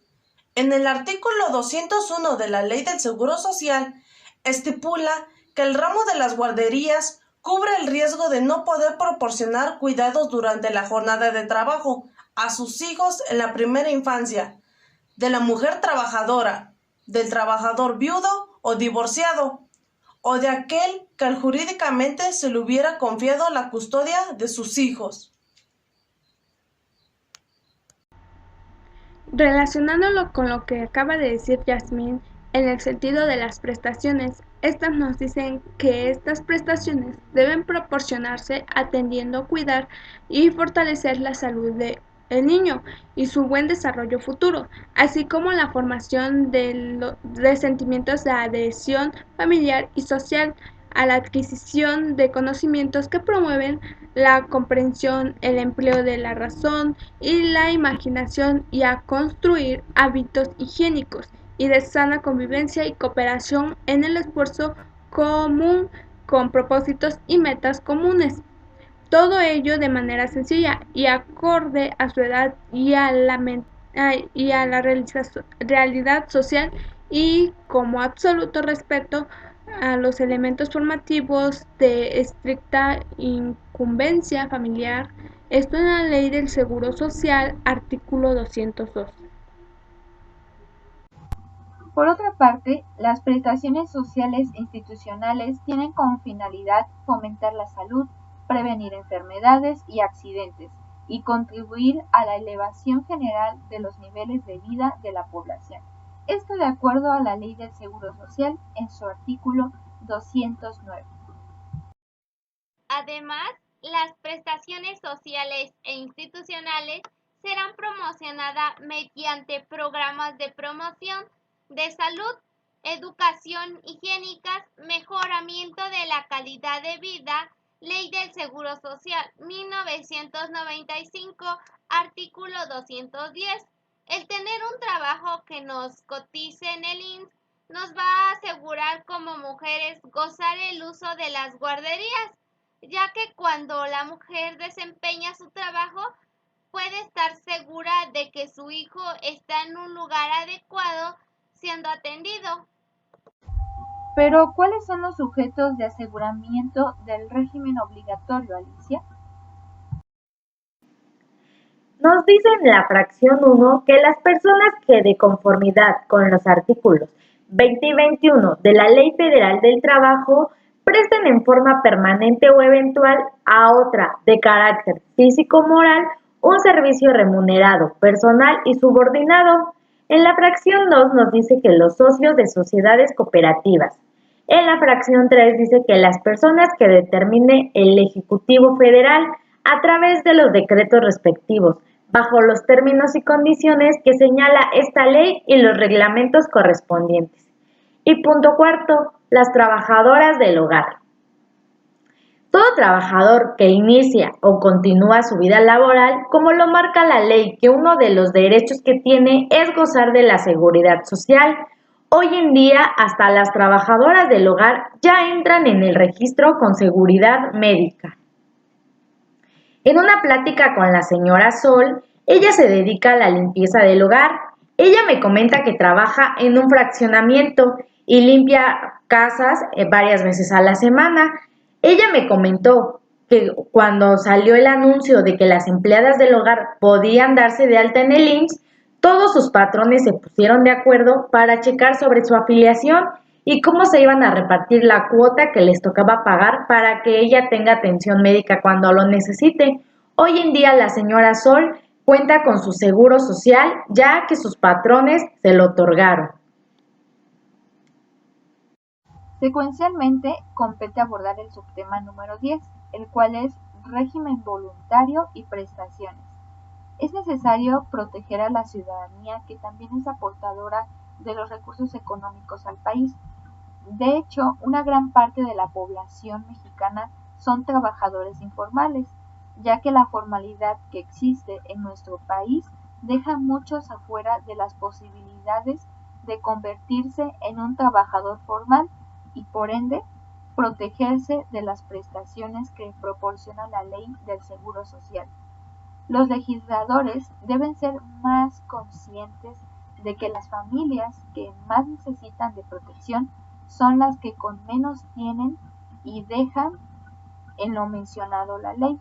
Estas familias optan por abrir un negocio, ya sea pues informal, o dedicarse al trabajo de esta índole, por el mismo hecho de falta de recursos para estudiar, por la ignorancia que consume a México y por varias situaciones que no son objeto de estudio en esta ocasión, pero que sin embargo debemos ver que la dificultad en la que viven millones de mexicanos por no encontrarse afiliados al Instituto Mexicano del Seguro Social es de suma importancia, ya que estas familias enteras necesitan de la ayuda del Estado para un mejor progreso en salud, trabajo y seguridad social. El precio de acceder a la economía formal está por muchas razones fuera del alcance de partes humildes. Se sugiere aquí en dato fundamental que en el vínculo entre la pobreza y el trabajo informal también hay sectores que ingresan en el tiempo de informalidad, ya sean como trabajo principal o secundario, reforzando su actividad principal por la necesidad del empleo que vive el país. Para algunos, el rasgo más importante de la informalidad está en que su actividad no se ajusta a las normas legales vigentes. En el régimen voluntario, la afiliación es producto de una decisión individual o colectiva. Cuenta con el seguro de salud para la familia, el ISFAM, el seguro facultivo y algunas otras modalidades de incorporación voluntaria. Dentro del contexto de seguridad social, el IMSS no solo brindará servicios de salud, sino también protege a los trabajadores y a sus familiares frente a eventos que ponen en riesgo sus ingresos, además de apoyar el cuidado infantil para las madres y padres trabajadores durante su jornada laboral. Por otra parte, el instituto también pone a disposición de sus derechohabientes diversas actividades culturales, deportivas, de promoción de la salud y de capacitación y adiestramiento técnico, así como una red de tiendas, centros vacacionales y velatorios. Hablemos de otro tema de relevancia, el cual es número 11, seguro de salud para la familia. Todas las familias en México tienen derecho a un seguro de salud para sus miembros, y ese efecto podrán celebrar con el Instituto Mexicano del Seguro Social convenio para el otorgamiento de las prestaciones en especie del seguro de enfermedades y maternidad, en los términos del reglamento respectivo.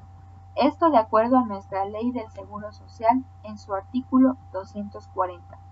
Tanto los trabajadores como su familia tienen derecho a obtener un seguro, ya que si surge algún problema de salud, un accidente, pueden acudir de manera gratuita al IMSS y atenderse. Algo que también es rescatable decir, Ángeles, es los sujetos amparados por el seguro de salud para la familia son señalados en el artículo 84 de esta ley y se sujetarán a los requisitos que indica en el mismo. Ley del Seguro Social 1995, artículo 241. Los sujetos amparados por este seguro son el asegurado y el núcleo familiar, cónyuge o concubina, hijos, padres, madres del solicitante del seguro, abuelos, nietos, hermanos, primos, hijos de los hermanos y hermanos de los padres del sujeto del aseguramiento. Asimismo, Margarita, tenemos que todos los sujetos que voluntariamente se incorporen en el seguro de salud para la familia, incluidos los familiares a los que se refiere el artículo anterior y los familiares adicionales que pertenezcan. Las cuotas corresponden a las clasificaciones de acuerdo a la edad. Las cuotas patronales o cuotas son las aportaciones de seguridad social establecidas en la ley a cargo del patrón, trabajador o sujetos obligados. Pero, ¿qué pasa en el caso de mexicanos que laboran en el extranjero? Yasmín, ¿nos podrías decir, por favor?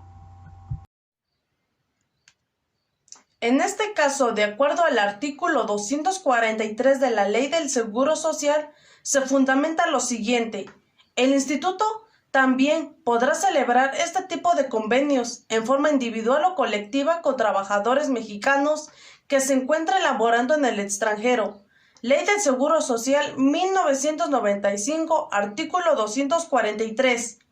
Se protegen todos los familiares residentes del territorio nacional y en base a eso cubrirán íntegramente la prima establecida. Y Nayeli, ¿cómo se organizan los seguros? Los seguros de salud para la familia se organizaron en sección especial con contabilidad y administración de fondos separados de las correspondientes a los seguros obligatorios en cifras establecidas. Esto en la Ley del Seguro Social, artículo 204. Se observa que la prima anual de un seguro privado puede ser desde 4 veces la cuota del seguro de salud para la familia en edades jóvenes hasta más de 15 veces en edades avanzadas. Cabe señalar que de acuerdo al artículo 245 de la Ley del Seguro Social nos dice lo siguiente. El instituto elaborará un informe financiero y actuarial de los seguros de salud para la familia, en los términos y plazos fijados para la formulación del correspondiente a los seguros obligatorios. Conforme el seguro sea menos deficitario, el IMSS arrancará una campaña de filiación para aumentar la cobertura de la salud a más mexicanos. Posteriormente vamos a tratar el subtema número 13, seguros adicionales. El instituto podrá contratar seguros adicionales para satisfacer las prestaciones económicas pactadas en los contratos ley o en los contratos colectivos de trabajo que fueran superiores a los de la misma naturaleza, que establece el régimen obligatorio del Seguro Social. Ejemplos de algunos seguros que puede contratar sería seguro de riesgos de trabajo, seguro de enfermedades y maternidad, seguro de guarderías y prestaciones sociales, sea lo que incapacite el trabajo. Agregando lo que comentabas, Ángeles, debemos de decir que las condiciones superiores o de prestaciones pactadas son los convenios, son aumento de cuantías, disminución de la edad de la modificación del salario promedio, base del cálculo y en general todas aquellas que se traduzcan en coberturas y prestación de superiores de legales o mejores condiciones de disfrute. Son los programas de salud de protección a través del seguro de vida y que otorga al Estado a través del IMSS, como los servicios de salud a población vulnerables de zonas rurales, de menores ingresos y todo aquello o quienes el Estado considere como sujetos a la seguridad social. Por otro lado, me queda comentar que la prima, cuotas, periodos de pago y demás modalidades en la contratación de los seguros adicionales serán convenidos por el Instituto con base en las características de riesgo y de las prestaciones protegidas, así como de la revisión de los contratos correspondientes. La prima de riesgo de trabajo es la obligación que cada año deben de presentar las empresas al Instituto Mexicano del Seguro Social. La cuota es la suma del dinero que es aportado al instituto por parte de los trabajadores, los patrones y la cuota social que aporta el gobierno mexicano, como también los periodos del pago. Se hace dependiendo del mes, ya que las cuotas obrero-patronales serán por mensualidades vencidas a más tardar el día 17 de cada mes. A lo que yo puedo añadir es que también las bases de la contratación de los seguros adicionales se revisarán cada vez que las prestaciones protegidas, así como la evaluación actuarial de las modificaciones, fije el monto de las nuevas primas y demás modalidades pertinentes. Ley del Seguro Social 1995, artículo 249. Son aquellos que los patrones solicitan y pueden celebrar convenios de seguro con el IMSS, ya sea con cobertura adicional y superior a los establecidos en el régimen obligatorio del Seguro Social. Un ejemplo sería el programa IMSS Bienestar o IMSS Prospera. Algo que quiero aclarar es que los seguros adicionales se organizaron en sección especial, con contabilidad y administración de fondos separados de los correspondientes a los seguros obligatorios. Está en la Ley del Seguro Social, artículo 250. Los seguros obligatorios son aquellos que vienen impuestos por la ley y obviamente son contrataciones obligatorias, ya que comúnmente se vincula con las actividades que se pueden conllevar a algún riesgo elevado por la integridad de las personas y base del seguro de responsabilidad civil obligatoria de vehículos de motor. Continuando con nuestra programación, nuestro siguiente subtema es número 13, otros seguros. El instituto, a acuerdo de su consejo técnico, podrá otorgar coberturas de seguro de vida y otras, exclusivamente a favor de las personas, grupos o núcleos de población de menores ingresos, que determine el gobierno federal, como sujetos de solidaridad social con las sumas aseguradas y condiciones que este último establezca. Asimismo, el instituto podrá utilizar su infraestructura y servicios a requerimientos del gobierno estatal en apoyo de programas de combate a la marginación y la pobreza considerados en el presupuesto de egresos de la Federación.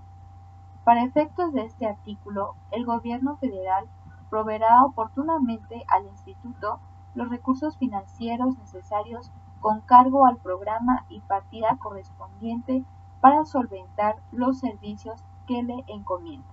Ley del Seguro Social en su artículo 250.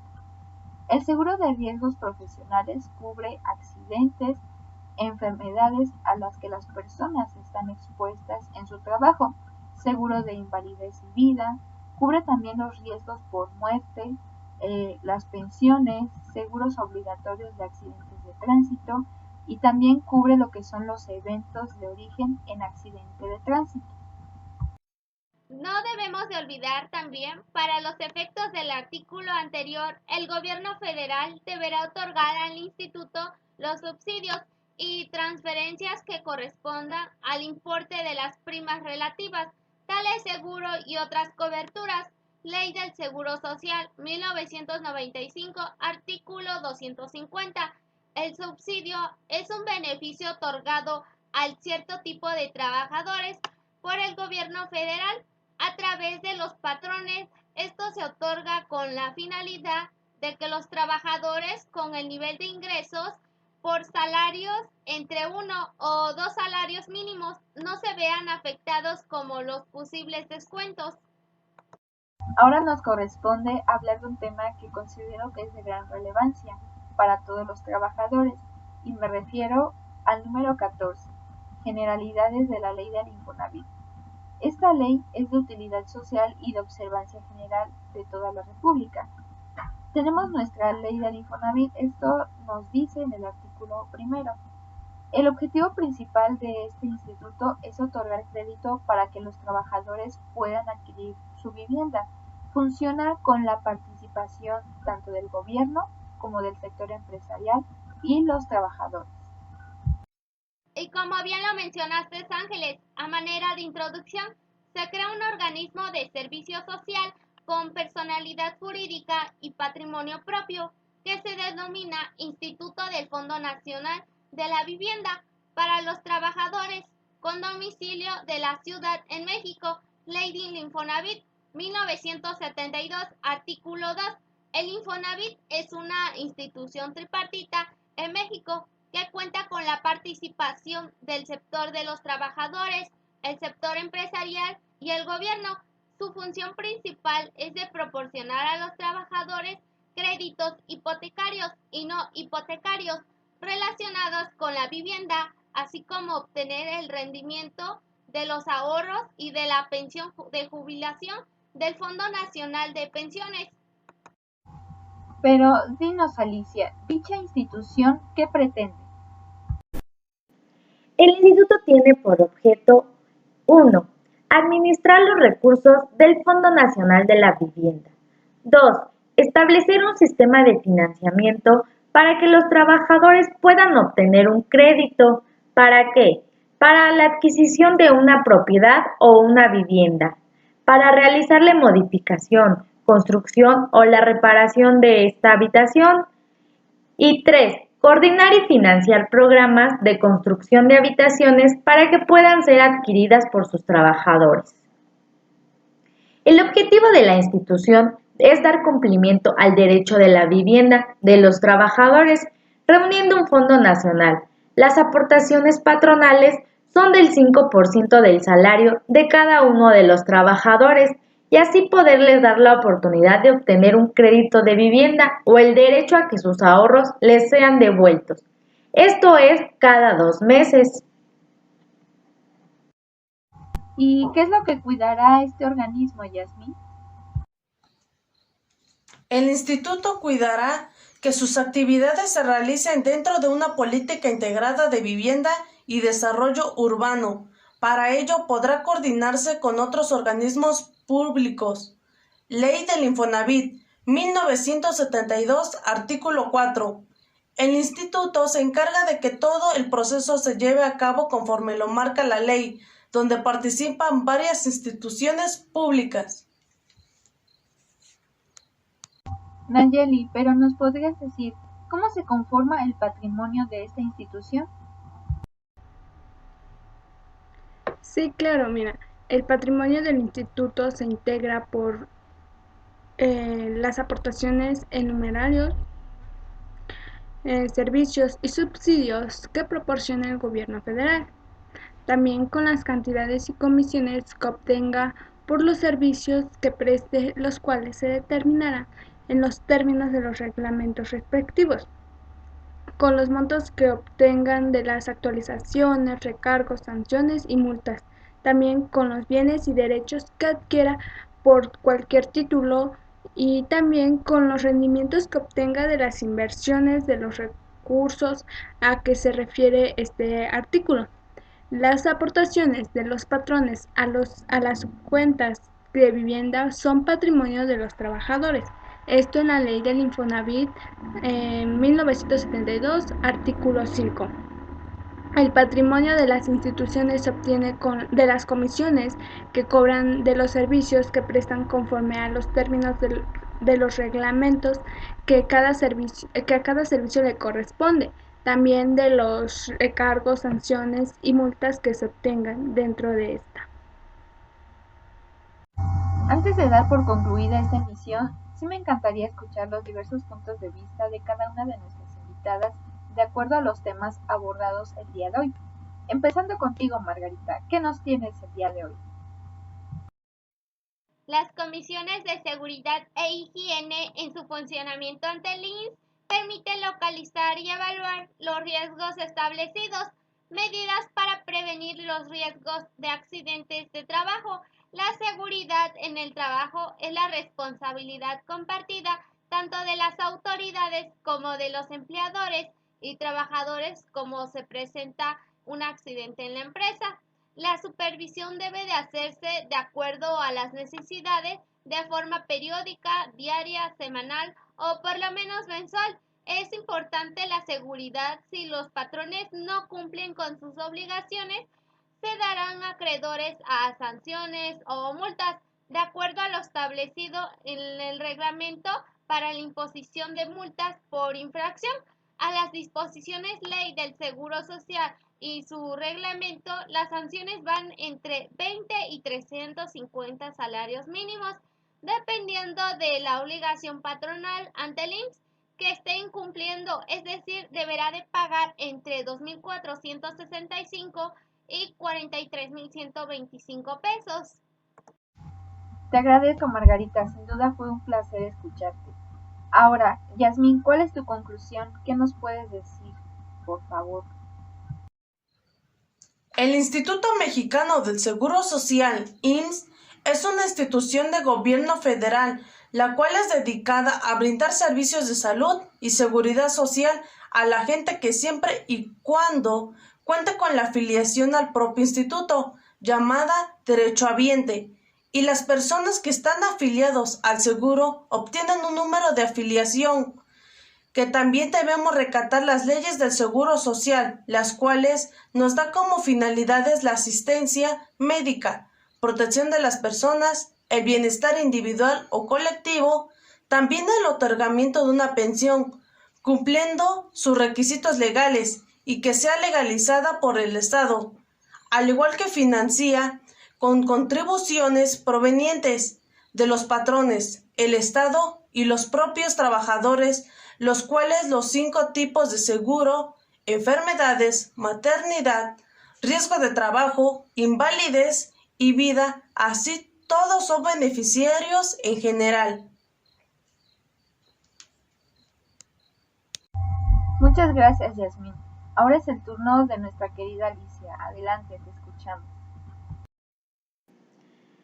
Sí, claro, mira, déjame decirte que es muy importante que como ciudadanos conozcamos qué es el Instituto Mexicano del Seguro Social, ya que cuando iniciemos nuestra vida laboral, sepamos que uno de nuestros principales derechos como trabajador es recibir la seguridad social y así, cada que vayamos a conseguir empleo, preguntemos si vamos a gozar de este derecho, ya que en el trabajo no estamos seguros, ya que podemos sufrir un accidente laboral o bien padecer alguna enfermedad de trabajo que podría imposibilitarnos o en caso grave perder la vida. No solamente nosotros como trabajadores gozamos de estos servicios, también podemos aplicárselo a nuestros familiares, como por ejemplo, en caso de ser una persona soltera y vivir con nuestros padres, podemos afiliar a nuestros padres para que sean asegurados y reciban la atención médica. O bien, en caso de que nosotros pierdamos la vida como trabajador, nuestros padres queden pensionados. En caso de ser una persona casada, la que recibirá estos bienes será la esposa, o en caso de vivir en unión libre es la concubina. También los hijos reciben esta prestación. En caso de muerte, los hijos del pensionado recibirán una pensión hasta los 18 años o bien hasta los 25 en caso de que sigan su vida académica profesional. Conocer al instituto nos permitirá conocer tanto los derechos y obligaciones que él tiene tanto con los trabajadores como con el patrón, ya que el principal que hará uso de estas instituciones será nuestro trabajador. El patrón tiene la obligación de afiliar a todos sus trabajadores ante el IMSS. En caso de no hacerlo, el patrón podría ser demandado o en otro caso, en caso de sufrir un accidente y ser atendido de manera particular, el patrón tiene la obligación de cubrir todos los gastos hasta la pronta recuperación de su trabajador. También están las prestaciones sociales que nos ofrece el IMSS. Estas tienen como finalidad fomentar la salud, prevenir accidentes, prevenir enfermedades y elevar los niveles generales de la vida en la población. El instituto como apoyo puede contratar algunos seguros adicionales para satisfacer las prestaciones económicas pactadas en los contratos de ley o colectivos de trabajo de la misma naturaleza que establece el régimen obligatorio del Seguro Social. Muchas gracias, Alicia. Nayeli, ¿qué opinas? La seguridad social es muy importante para el bienestar de los trabajadores y de sus familias. Es un derecho humano fundamental y un instrumento esencial para crear cohesión social y de ese modo contribuye a garantizar la paz y la integración social. Forma parte indispensable de la política social de los gobiernos y es una herramienta importante para evitar y aliviar la pobreza. A través de la solidaridad nacional y la distribución justa de cargas, puede contribuir a la dignidad humana, a la equidad y a la justicia social. También es importante para la integración política, la participación de los ciudadanos y el desarrollo de la democracia. La seguridad social administrada correctamente aumenta la productividad proporcional, asistencia médica, seguridad de ingresos y servicios sociales, el conjunto de una economía creciente y unas políticas de mercado laboral activas.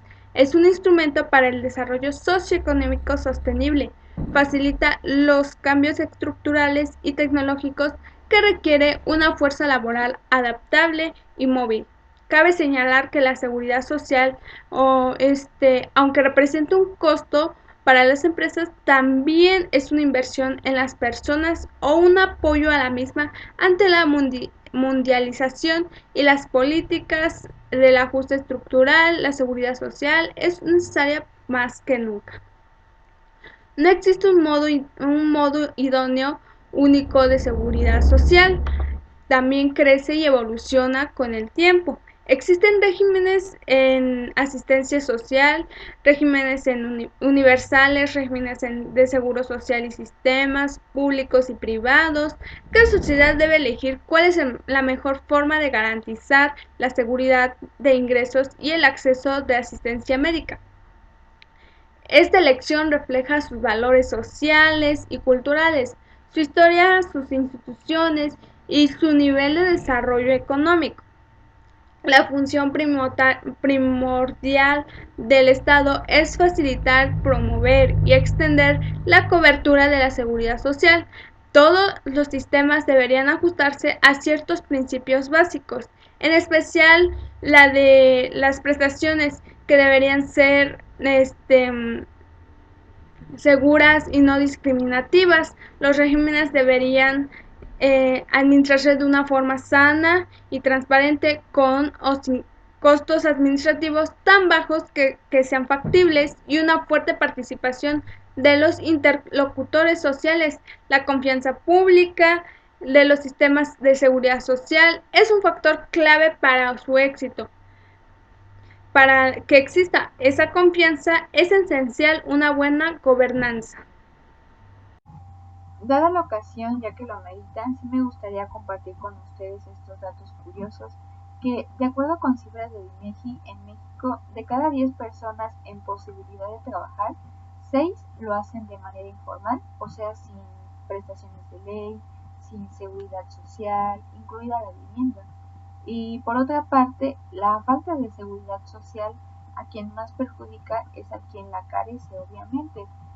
En el caso de los trabajadores del sector privado, son quienes deben de estar asegurados ante el IMSS, pero la falta de seguridad social implica que dichas personas no tengan acceso a los seguros de riesgo de trabajo, a enfermedades y maternidad, a la invalidez y vida, al retiro, a la cesantía en edad avanzada y vejez, y guarderías y prestaciones sociales. En pocas palabras, si la persona no está inscrita, no tendrá el goce de servicios de salud médica gratuita. Y también en el caso de las pensiones por vejez, la falta del aseguramiento en el IMSS provocará que la persona no tenga acceso a una pensión para cubrir sus gastos o parte de estos durante su vejez. Estará condenado a la buena voluntad de sus familias o conocidos, a trabajar muy mal remunerado hasta morir, a la caridad o bien a las dádivas gubernamentales a las que pueda acceder. Lo mismo en el caso del Infonavit, que lo mencionábamos, la falta de reconocimiento de una relación formal de trabajo impide a los trabajadores acceder a créditos baratos para obtener su vivienda. Algo que llamó mucho mi atención fue que entre los meses de marzo y mayo del año pasado, en plena pandemia de COVID-19 cuando empezaba, 1.030.366 trabajadores formales fueron dados de baja por sus patrones del Seguro Social, y tanto ellos como sus familiares se quedaron sin cobertura de salud ante la enfermedad.